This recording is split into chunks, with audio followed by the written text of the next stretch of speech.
back. Thanks for joining us. Warning: my brain is absolutely fried, so like even less there than my normal self, and even more useless than I am normal Yeah. useless.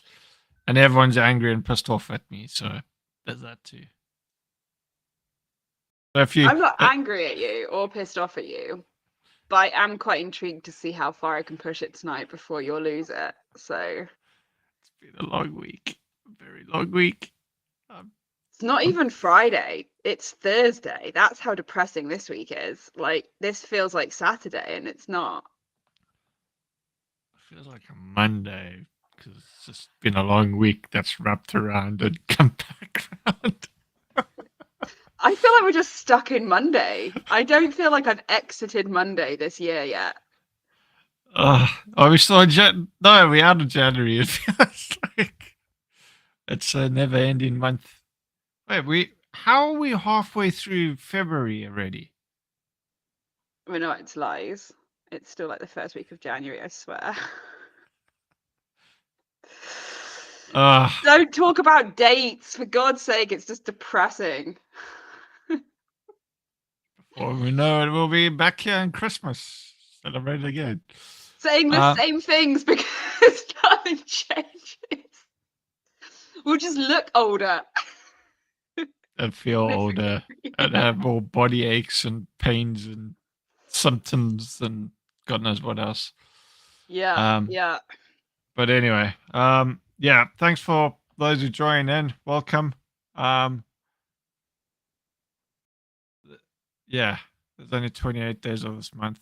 Um, could be 54. I don't know. It feels the same, but anyway. Um, yeah. So this is the first one of 2025, which is weird. We got stuck last year doing things, and I guess things got away and all of that. So apologies for our audience if they were absolutely devastated that we haven't had one since. I'm sure you all managed just fine without us, though. Yeah. Yeah, I feel like everyone's actually probably just happier without us, to be honest, at They're this like, point. oh no, these two are back on tonight. Oh gosh, no, not again. Um, no, but it's good to be back. Hopefully, we add some value. I'm hoping. If not, well, we try. That's all we Yes. could say. Um, So this one is as organized as always. Um, we don't even have an agenda. I'm sure I sent. Did This is how bad my brain is working today. Did I tweet before earlier in the week about this podcast, or did I just do it today? And I'm dreaming that I tweeted earlier.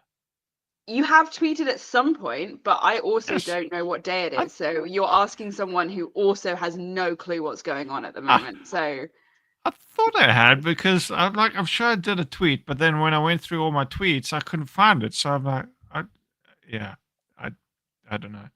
well, Um, we're here and there is people here, so yeah, I guess someone somewhere found out about it. So that's yeah, that's it. good, and yeah, good you here for the win as well. We've got lots of that to do. Yeah, Um, as always, we have lots of issues with lots of things without any of the solutions. So you're welcome.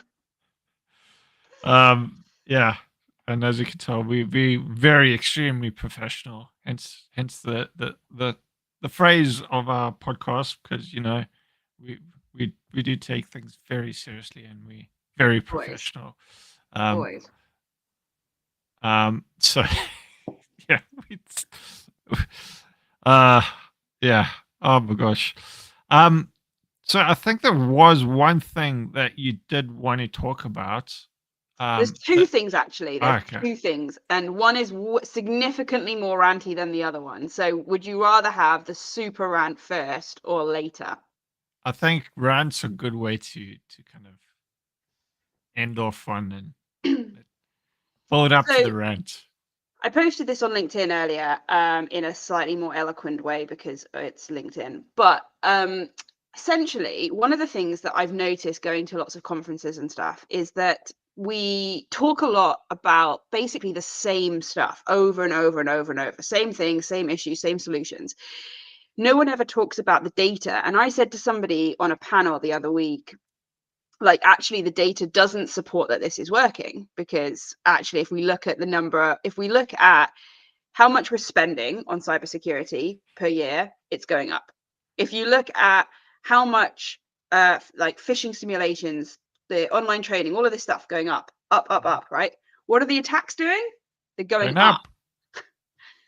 They correlate perfectly. They're not inversely proportionate to each other. They are actually mirroring each other. And so I did this post on LinkedIn where I said, look, if you went to the gym to train your biceps and you had this program of training and you were like, yeah, this is going to work, I'm going to have amazingly strong biceps, and as you looked at your stats, it showed that you were getting weaker and actually you were lifting less weight and fewer reps, would you go, this program is working and I'm going to stick with it for the next few years? Or would you say, something I'm doing clearly isn't growing biceps and I need to change it? And we don't do the last part at all. We just go, no, it will work. It's like MFA. Banging on about MFA. It's going to be the solution to everything. Uptake is abysmal, absolutely abysmal across consumer platforms, right? So it's not working because people aren't using it. But instead of going, okay, we need to come up with another way of authenticating these users because clearly MFA isn't working, we just go, should we just keep pushing MFA? I think we should just keep pushing MFA. So we just keep pushing it in the exact same way we've been pushing it for the last 4 years as well, so that we make absolutely no change whatsoever to anything we do. Yeah, let's do that. And we'll talk about it in a conference. Yeah, I think that's a good idea. So that's my rant, which you are more than welcome to join in on. And I see lots of people are joining in. So get ranting, folks. So I think it was today. I had a conversation with someone about this when I was ranting about security tools. Now, don't get me wrong, there are some awesome tools out there, but there are also absolutely horrendous tools out there. And what I mean by horrendous is you pay a lot of money and they don't do the job. Mm-hmm. It is absolutely astounding, some of the things that I've seen. My jaws dropped the floor, hit the floor. I'm not going to go name vendors and that because I'm not really into shaming people, and there's a very very legitimate reason why. But it's absolutely astounding, and you like paying all this money, and there's two problems to that. One, you're paying the money, so you're taking money away from other things that you could be spending on. And two, you're having this false sense of security. Yeah, this tool's doing its job, it's protecting us, it's doing the security, and then you would start scratching the surface, and oh, it's not doing what it's supposed to. So there's more time and effort, more money, and it's just, yeah, I think for me, one of the things I've seen specifically recently is the amount of money that is a means of cybersecurity and people or vendors and companies and that. Again, I'm not going to mention explicit ones, whether knowingly or unknowingly. I'd hope it's unknowingly, but who knows? Um, Misleading some of the customers and making a lot of money out of it. It's a massive market. And to the thing I was saying, where I was speaking to someone, they're like, go look at all the Formula One cars. A lot of them are cybersecurity companies sponsoring them. And it just seems to become this massive bubble where people are trying to make a lot of money and not actually solve the problem. Now, not everyone, I wouldn't even say the vast majority, it's certainly not, but there are vendors and companies and products out there that don't deliver what they're supposed to.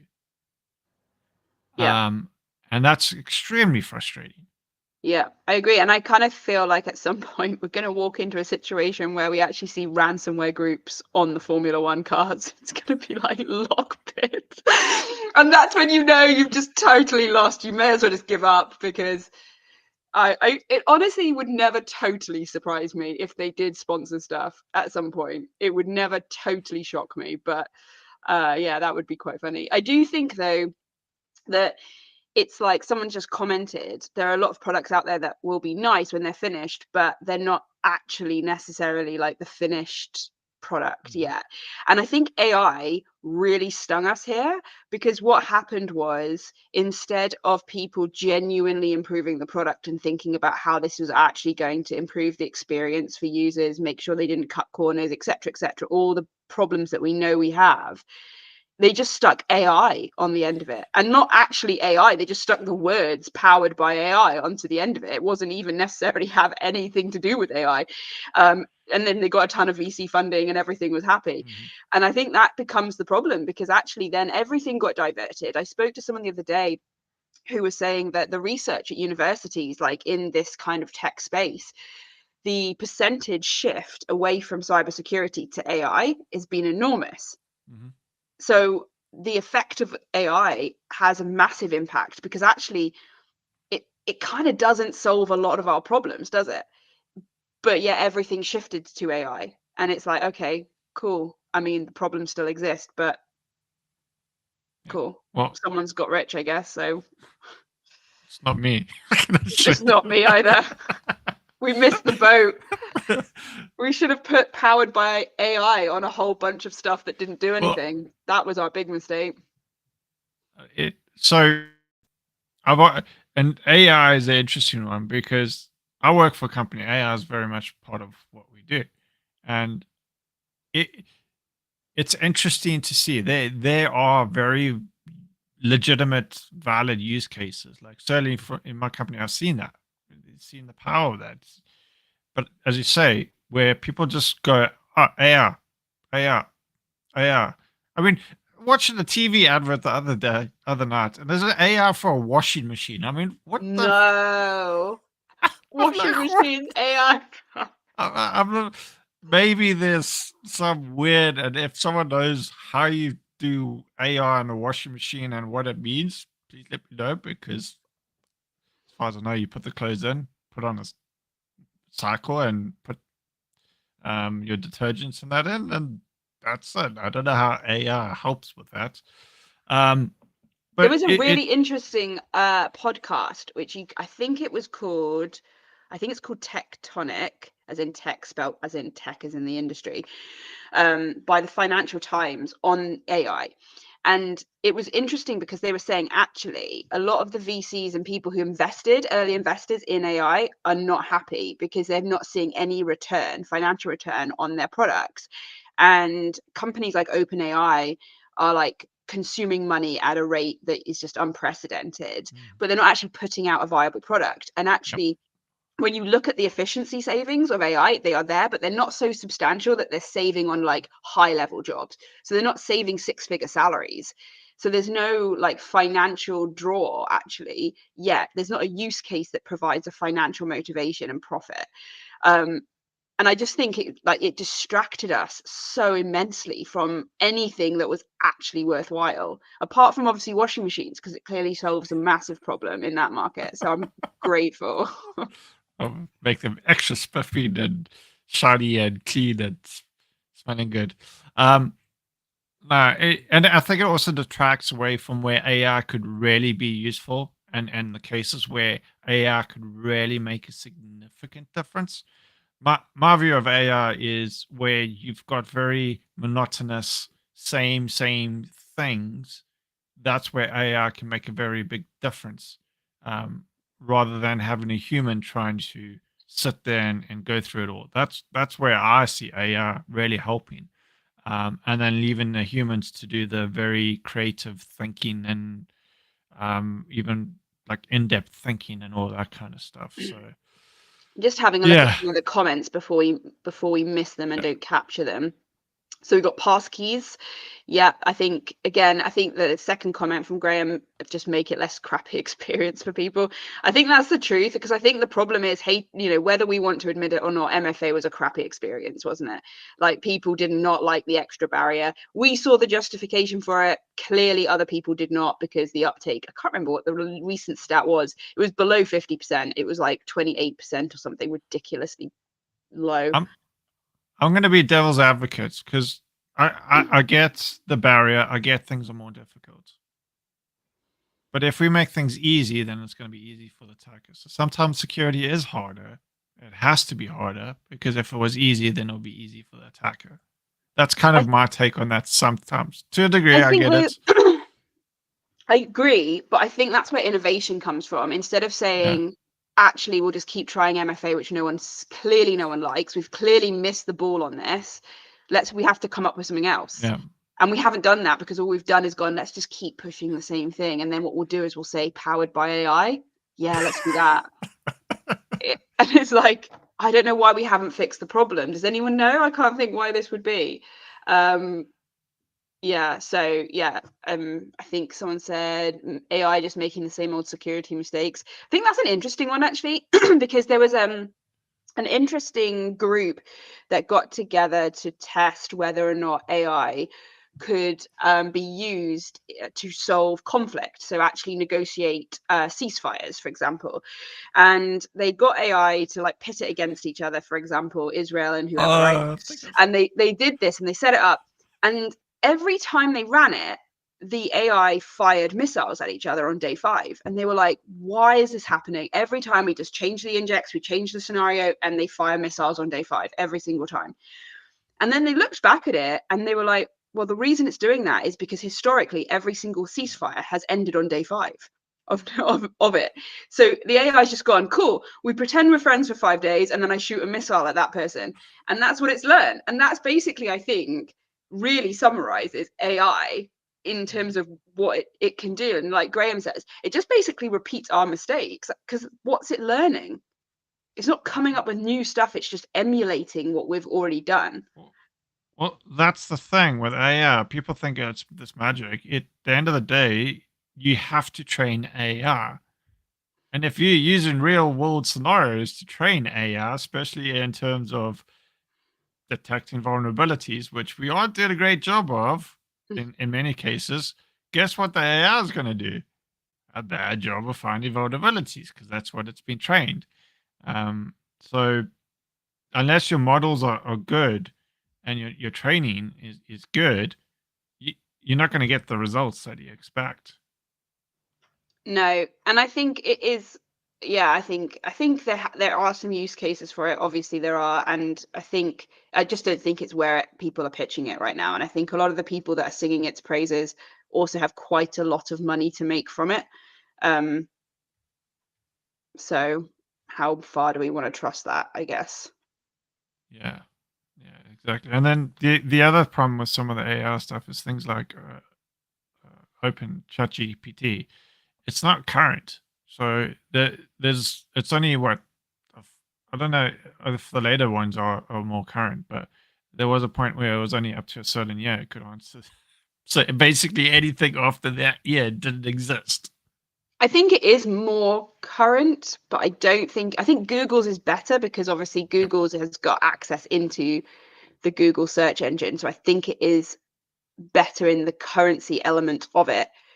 But ultimately, like they found, for example, Harvard did a study on it on its utility in law firms, and they found that actually it was just a disaster, and lots of law firms have actually stopped using it because it was a disaster. So then what happened were these AI firms started to say, we've created hallucination free AI. So Harvard tested these hallucination free AIs, and they were hallucinating 38% of the time. So if you're thinking like anything, any decision, any key piece of work, if it was incorrect 38% of the time, do you think you'd still have a job? Like almost half of my work is complete nonsense. I don't think that would work, would it? Nope. Kind of defeats the whole point of making things more efficient as well. If you're doing half the work. Very. Um, Yes.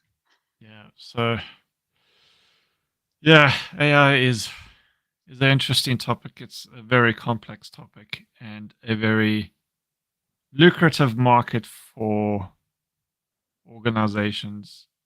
And I think that's where I you have love. to be careful, because you have to ask, if this person has got millions, and I'm talking like some of the VC funding is insane for AI firms. If they've got millions to make out of saying it's the best thing in the world, Yeah. treat that with a bit And of caution.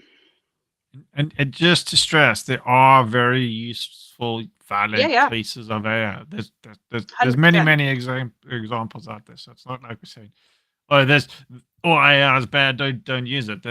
There's a lot of very very good use cases for it. But there's But I think similarly, it's the same conversation. If you're singing AI's praises and saying that it fixes all of the world's problems, then you're not having the actual useful conversation on how we develop it. yeah, Because in order to do that, you have to go, it's flawed in the following ways, and this is how we yep, need to improve it. And that's the same with security. We're not having the actual useful conversation. We're living in la la land and having this stupid conversation that's just it's a figment of our imagination. Daniel says, doesn't MFA also provide a false sense of security? Oh, I have MFA, I can't get hacked. But the attackers just adapt their attack so they can capture. Yeah, exactly. I think that is part of it. I think the problem was also that comes back to us, because I think a lot of our messaging across the board as a community was, this will make you ridiculously difficult to hack. That's what but we were saying. We were saying, like, not quite that it was foolproof, but we were saying they won't be able to get your Instagram account. look So when they get your look Instagram account, it's like, oh yeah, that didn't work. look look for the security padlock. 100%. That was our foolproof thing, and then it was like, oh yeah, no, that doesn't work either. The the other thing we also don't, I think at times as security people, we don't give enough credit for is the attackers. They are very, very, very creative. They Yeah, will find the slightest bit of flaw and then whoop, suddenly yeah, use it. So like that lock thing. Oh, great. Now we're going to use that to our advantage. And what happened? They start seeing phishing sites. Oh, it's secure. Use the site. And yeah, suddenly our advice is literally turned around against us. yeah. And I think that's the thing as well. They're not only really good at spotting opportunity, they're really fast. Like, something happens in the world and they'll exploit it. They'll have phishing sites up and running like in minutes of something happening. They're just brilliant in that respect. And unfortunately, we're slow. We don't innovate as well as we like to say we do, and we don't really adapt to things, and we're not willing to kind of go, actually, this is no longer going to work. We need to do something else, which is what we actually need to be doing. Yep. I entirely agree. Um, Who knows? Maybe in 5, 10 years' time, we might have a difference. I don't know. Or will we say the same things again? Yeah, we could just recycle this video next year. It would just be the same podcast, and we'll just say, oh look, Graham's saying this. It's like the same thing. It's like Groundhog Day. Yeah, exactly. Well, it is. Cybersecurity is Groundhog Day. Um, yeah, I think it's positive, isn't it? But you also had a rant, did you not? It kind of leads on from this rant. Or was around the security tools, wasn't it? Yeah. I think I have a mini rant. Have your mini rant. I've said my piece. No, it is like the security tooling, that is an important one, and I guess it's all related. Whether it's the security tooling, AR, the advice, services, all of that. I think there are cases, and we've certainly seen it. There's let's just say certain persona on LinkedIn who we won't mention, who clearly have their own personal agenda and spin things in a invalid, inaccurate, almost, I'm not going to say the word because I don't want to put myself in trouble, but they they are economical with truth. I love that one. That is a Um, diplomatic way of saying it. um, and you can see clearly, like I, I I'm of the opinion that often at times they don't appear to have the best interests at Yeah. heart. Hmm. Um, and it's not just people fuss and take some things; it's also products and all that kind of stuff. And again, it may not be intentional, may not be on purpose. Maybe sometimes it is. I don't know. I don't know what's going through their head. Hmm. But we really need to start holding more and more companies to account, especially if you've got products. Don't just sit there and go, yeah, well, you know what, this product sucks, whatever. If you're paying for it, challenge the vendor. Go, look, paying this money. What's going on? When are you going to fix this? How are you going to fix this? When's it going to be fixed by?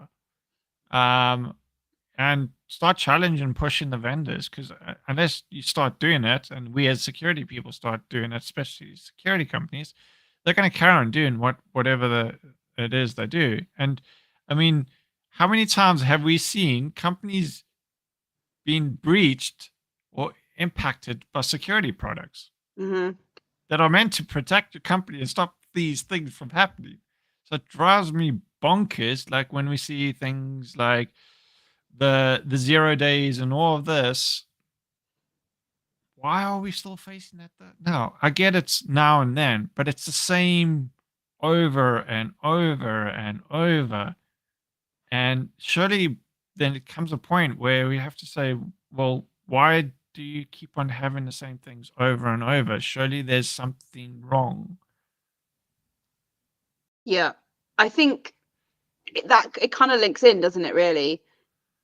We're not learning any lessons. And the reason we're not learning any lessons is because we're not actually having the hard conversations. And what people, I think people like you and I who give talks, we need to actually be on panels asking hard questions to people and putting this forward. But I think also people who are going to be in the audience of these conferences, like, put your hand up and ask something really difficult. Like, ask something like, well, the data shows that that's actually not working. So, you know, this is what we actually need to have, because the problem is all that ends up happening in the kind of conference and sort of LinkedIn space, it's just showcasing stuff. We're just showcasing, like, oh, this person won this award again, or oh, this person wrote this thing and this happened and this happened, and we're just praising everything. We're not actually going, okay, but how? If you're writing something should change, no one disagrees. For example, like we've been saying for years, that culture has to change from the top down, right? That's been a Yep. saying that no one has disagreed with. That's the case in the environmental space. It's the case in like diversity and inclusion. Everyone agrees that's how it has to happen.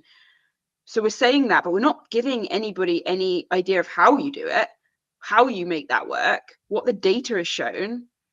Like, come on, guys, like, we need to actually have actual meaty conversations instead of just this stuff where we're like, look at me, I'm saying the right words and everyone's clapping. Isn't that fantastic? Maybe I'll win an award.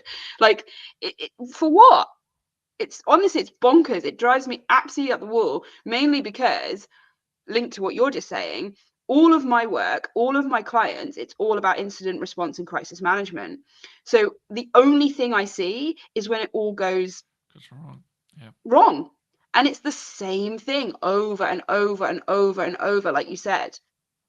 And it's just frustrating because you're not actually feeling at some point like you're not really making anything any better. You just seem to be like, I seem to just be running around with a fire extinguisher, going like, put the fires out. Oh, there's another one behind you. Oh my God. And it's just like, that's all we do. No one's going, why are there these fires? We're just running around with the extinguishers. There you go. I'm in Uh, a bad mood uh, today, in case that wasn't evident.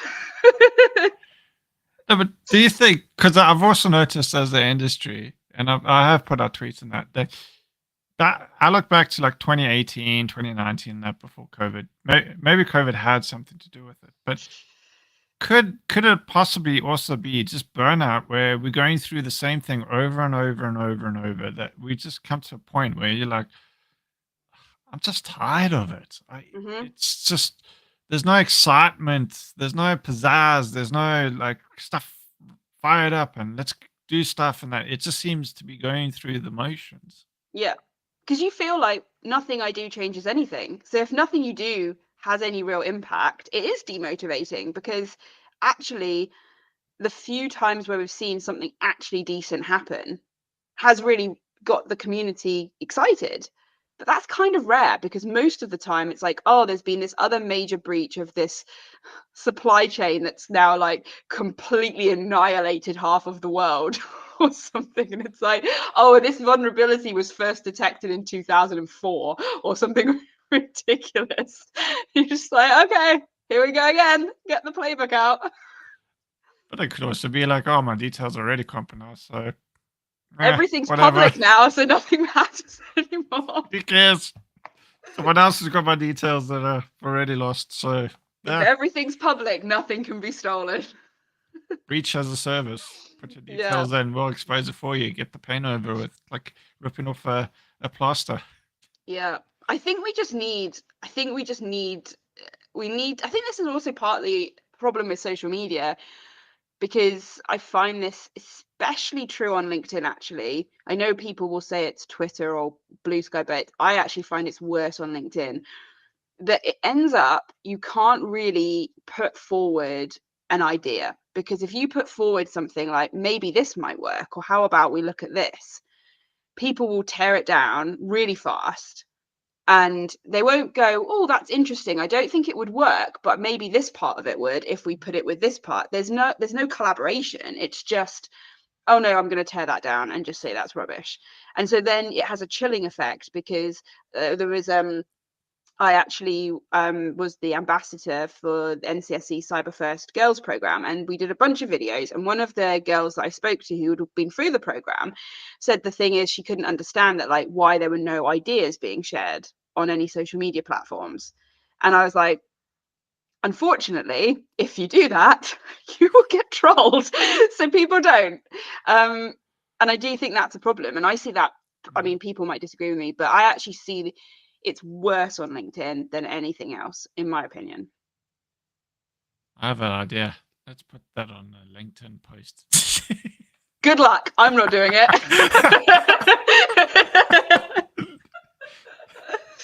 Absolutely not. You just get like 300 notifications and you're like, oh no.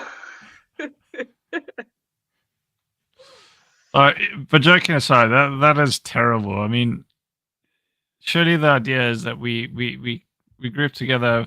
We're not always going to agree, but that's a good thing. Like, if everyone agreed with everyone, then we wouldn't progress. So it's good to have that constructive disagreements. And that's the key word, the constructive. Sure, you can disagree with someone, but do it in a constructive way. Something that adds value, not just going, oh, that's crap. Yeah. Why is it crap? How can we improve it? Yeah. Yeah, I agree. And I think Graham's post, toxic positivity on LinkedIn, it is so toxic. It's almost like I can't open it in the morning because there's a chance I might throw up my breakfast. It has to like wait till a little bit later. But it's so awful on LinkedIn sometimes. It's just... Wait, you can get your dream job as well. Then you have that. Someone mentioned your dream job.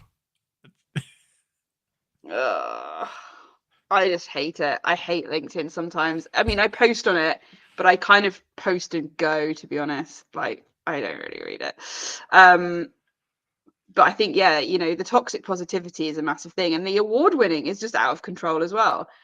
I mean, there are some people who win awards like, I don't understand how they win this many awards. And for what?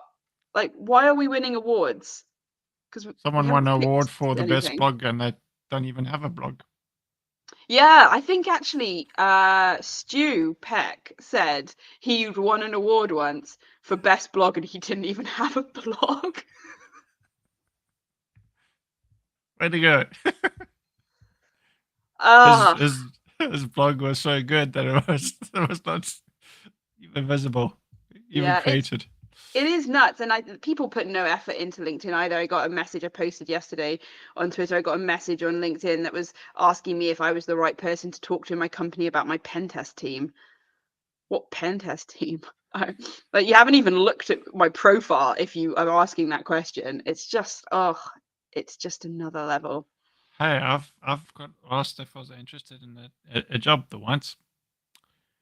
I had to point to the recruiter that I was working at the same said company and it was a position on my team. That you were hiring for. I wasn't hiring, but it was like on my team. It was like to my manager, hey, if I apply for this job, can I get a pay rise? Yeah. It's just ridiculous, isn't it? It's ridiculous. I don't even look at my DMs on LinkedIn really ever because I can't deal with it. I can't Yeah, process it. I've noticed it got less, which is good. But it's just, yeah, I guess people not putting the effort into to actually look at people's profiles when they screening them. Anyway, Yeah. uh, Joy's LinkedIn, Twitter, Blue Sky, all that. There's like 50 million social media platforms now. It takes me like half a day just to check them. It's ridiculous. It's just, yeah, I think that was the real shame of Twitter, to be honest, because before Musk took it over, it really was like the hub of InfoSec conversation. And it it was a shame because now everyone is just everywhere and you have like 10 million different channels that you have to check and it's the same conversation. So We don't get InfoSec drama anymore. no, it's just, well, you do. It's just spread out over 50 platforms instead of just one. So now bits of it, you have to put it together like it's some sort of puzzle that you have to fix. Oh, Joy's. All right, should we go to your next topic? Yeah, so I was actually reading The Economist the other day, and they had this really interesting article called Scam Inc. If you get this month's copy of The Economist, I recommend it. It's really, really good. It's also on their podcast if you want to listen to it. And they were talking about pig butchering scams and how basically what happens is they find you, say, on LinkedIn or a social media platform. They befriend you, they start talking to you, you think they're your friend, and then they'll say, hey, like, you know how I make my money? I invest in crypto for people and I make this ridiculous return on what I'm investing. Give me like just a small amount of money, like 50 quid, 50 euros, and I'll invest it for you and give you the return. So the victim, who now thinks this person is their friend, gives the 50 euros. So the 50 euros gets transferred. And then all of a sudden they're like, well, you've made this much on it. So you've actually made a profit. We can return it to you, or you can reinvest it with a bit more. And obviously greed takes over. And so they usually reinvest it. I'll put 100 euros in or 200 euros, and up and up and up it goes. They log into this fake platform and they can see the money that they're making, and it's going up and up and up and up and up. Why would you take it out? And then all of a sudden it disappears. And you never hear from this person again, and all that money is gone. And it's not invested in anything. Obviously, they're just making a fake investing website. It's become a massive problem. And the scam industry is now worth $500 billion a year in just scam money, which is just insane. It's just absolutely insane. It's like probably the GDP of a small country at this point.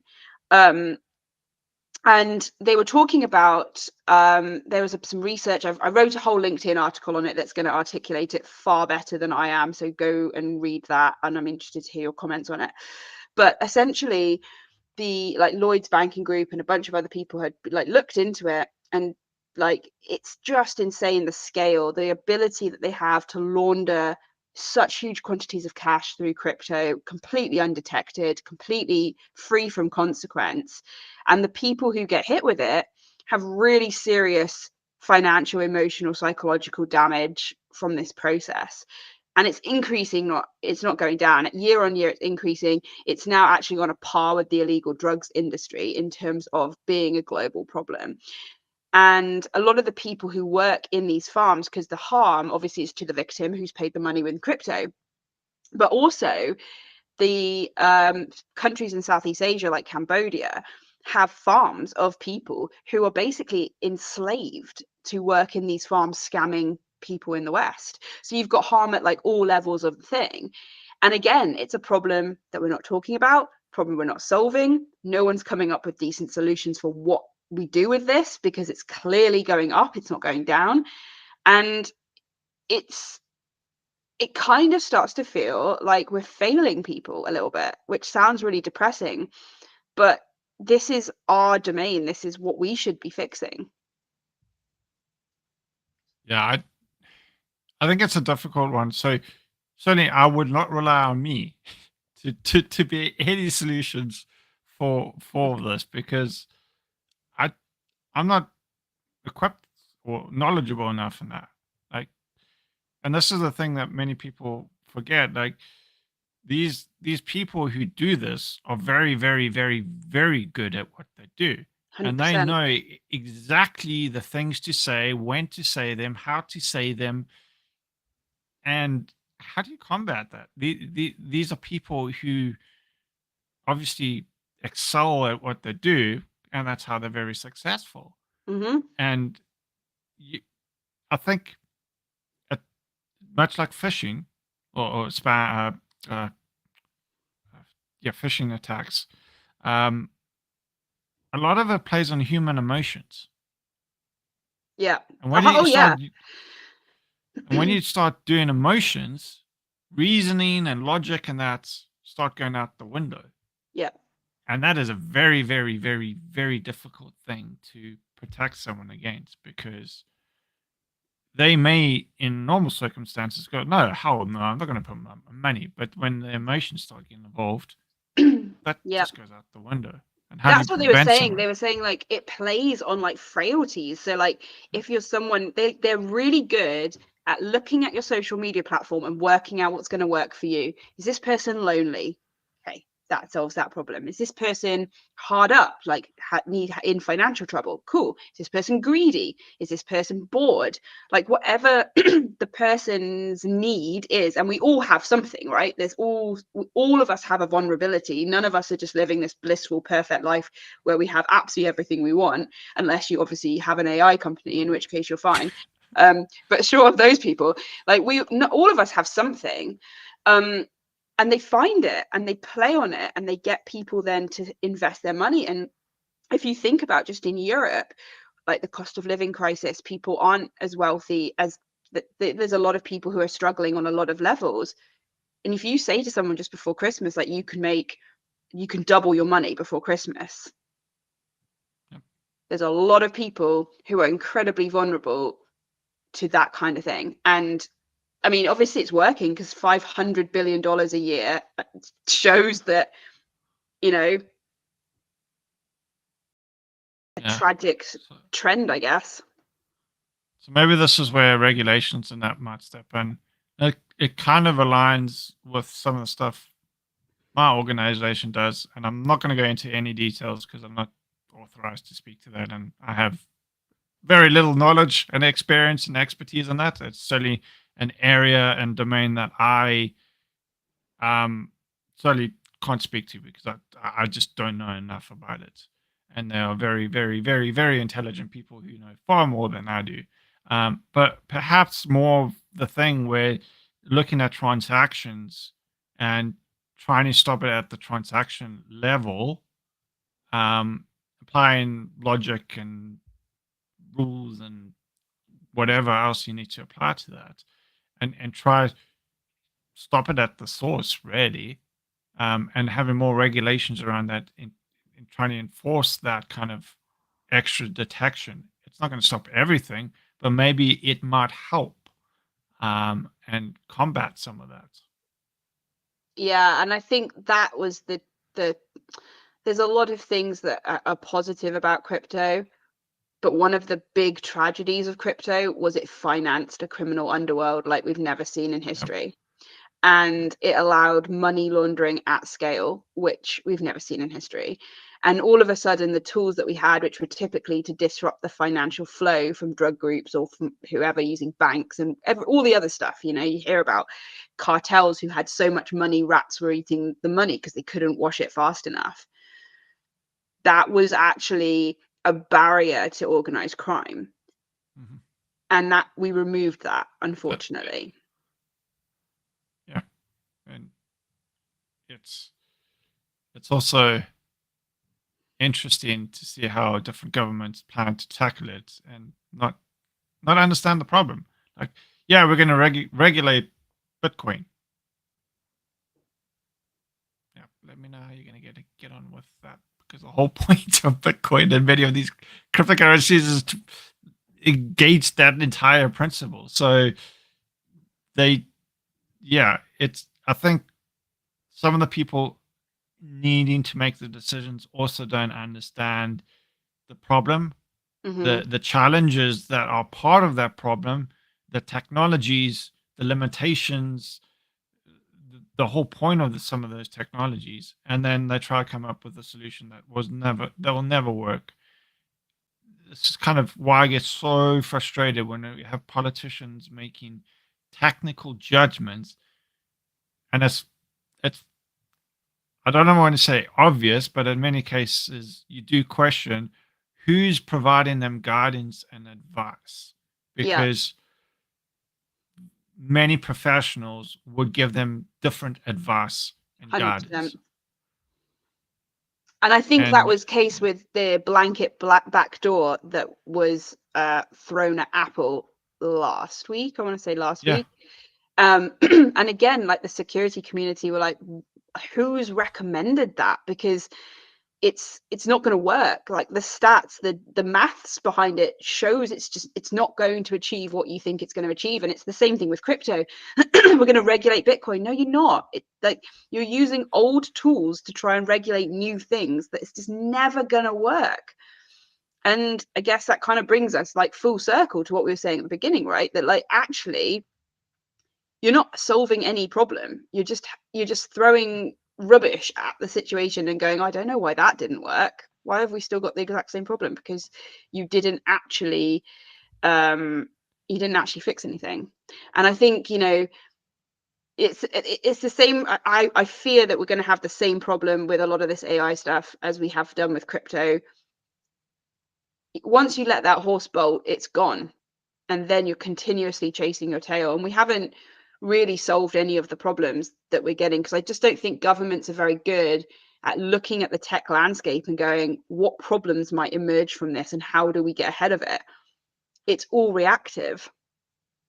and including and working with the right people and communities and businesses and all that kind of stuff. Yeah. Stop focusing on politics and doing politics, and do the right thing and do it for the right reasons, not how it's going to get you a one up on your opposition or get you more votes or whatever. Do it for the right reasons.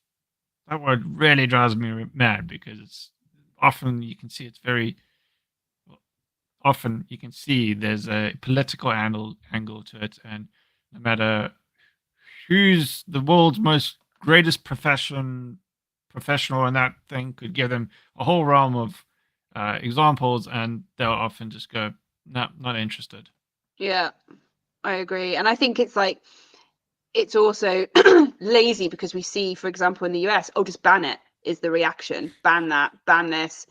Well, that's solve anything, does it? It's not fixing the problem. It's not addressing anything. It's Yeah, just it's just moving the problem upstream, basically. It's moving the problem somewhere else, but it doesn't get rid of it. And I think with a lot of this stuff, yeah, like you said, it is political point scoring for the most part. But the real problem for me is, in a lot of these moves, privacy is impacted. That's the reality.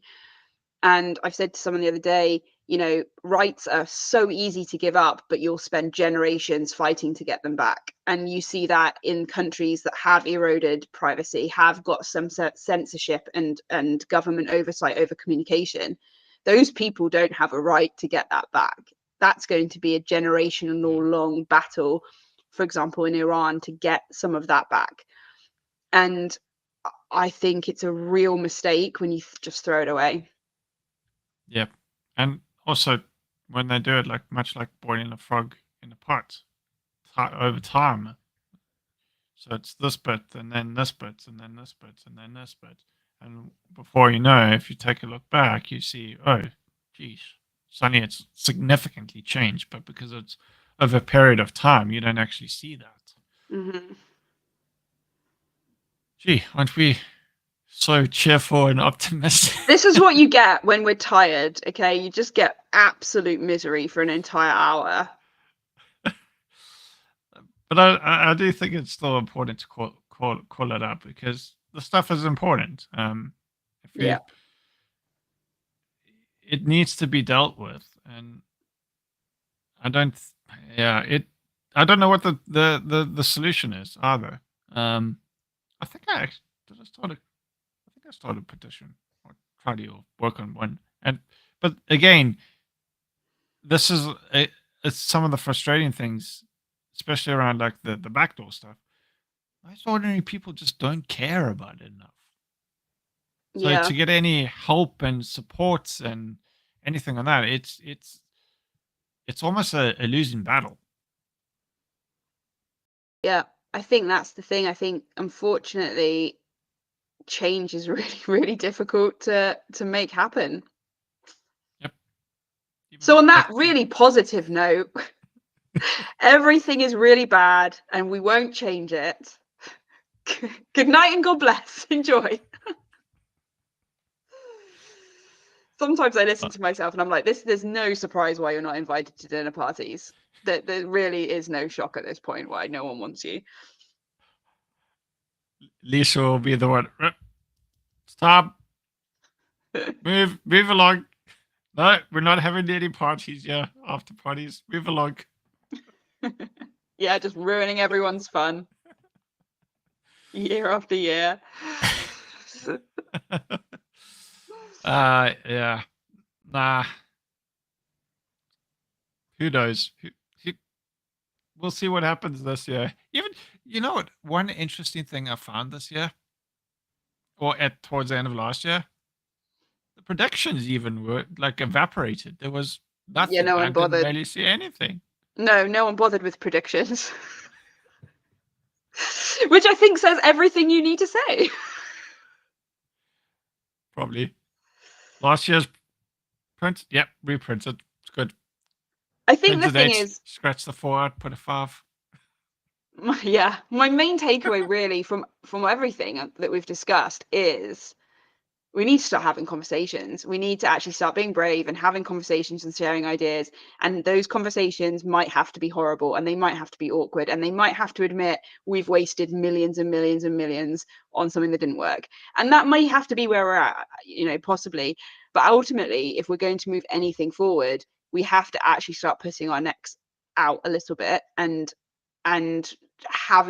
risking the trolling or risking some backlash or risking people saying, well, you failed on that, because I think otherwise we're not being realists and we're not actually solving anything. Yeah. And failure can oftentimes turn into success. You learn Yeah, from your mistakes. You see what doesn't work, and obviously, if it doesn't work, then try something else. Don't keep on doing the same thing over and over, as you said, which is what yeah, we sometimes do.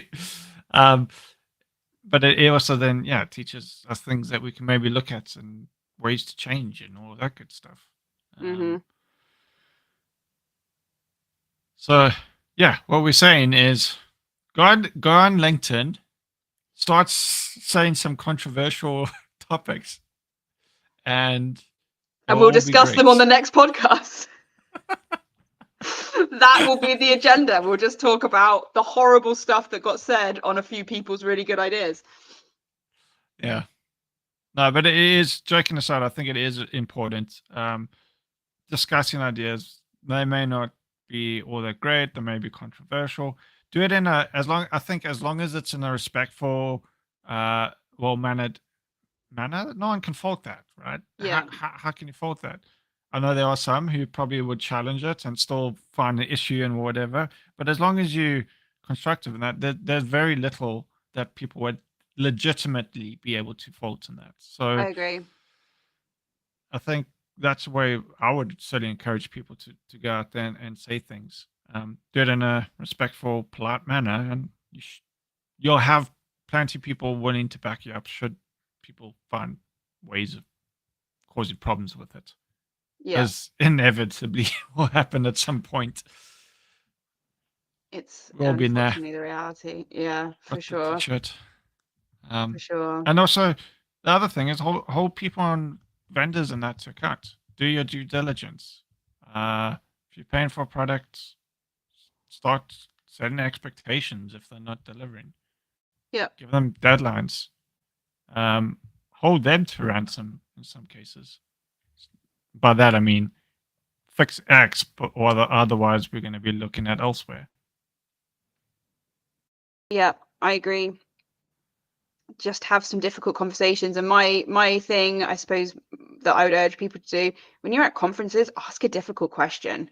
Don't ask a showcasing question. If someone's saying they've got the solution to something and you have seen data to the contrary, then call it out. Just say, like, can we talk about this? Because actually, anybody who really genuinely is got security as their priority, you know, like a lot of us as professionals have, will really not mind having a debate on why things aren't working. The people who are making a lot of money from saying that their solution is working, they will mind. But at some point, you know, we need to start having difficult conversations, and we need to start asking questions, and we need to start actually holding people to account, and actually just having, like I said, just getting people involved in conversations. That's what we need to do.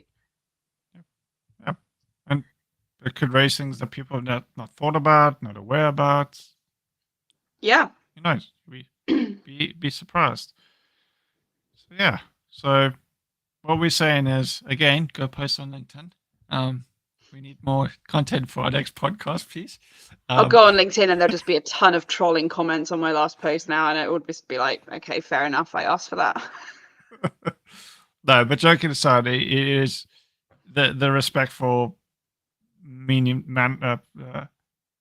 well mannered, all that kind of stuff.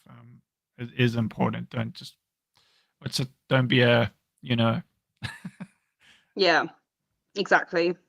the 4-letter word. Don't be one of those. Awesome. Well, that was Awesome. fun, and hopefully next month will be on time. Unlikely I will be on time. He won't, because he's never on time. Just dropping that in there. The tech worked, which some of you who are joining us for the first time, you have no idea how lucky you are, because the tech has not failed once today. So. Oh, you didn't hear me before joining. I did.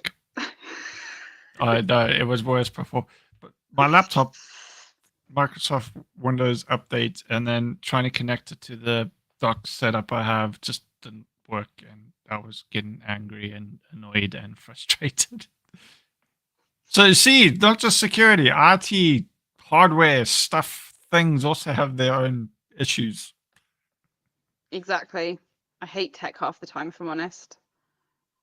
You know what? I'm just gonna go find an island in like Southeast Asia or somewhere like Thailand and that, and just spend my life sitting on the island fishing. That sounds lovely.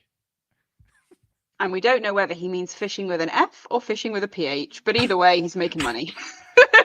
And on that note, sea fish, eating fish. But yeah, I don't know. Thanks everyone for joining. Been great. Thank you for everyone who's chimed in. Awesome conversations, and yeah, we should be back next month. If we get our act together. Yes. Bye everyone. Great. Thanks everyone. Thanks. Bye.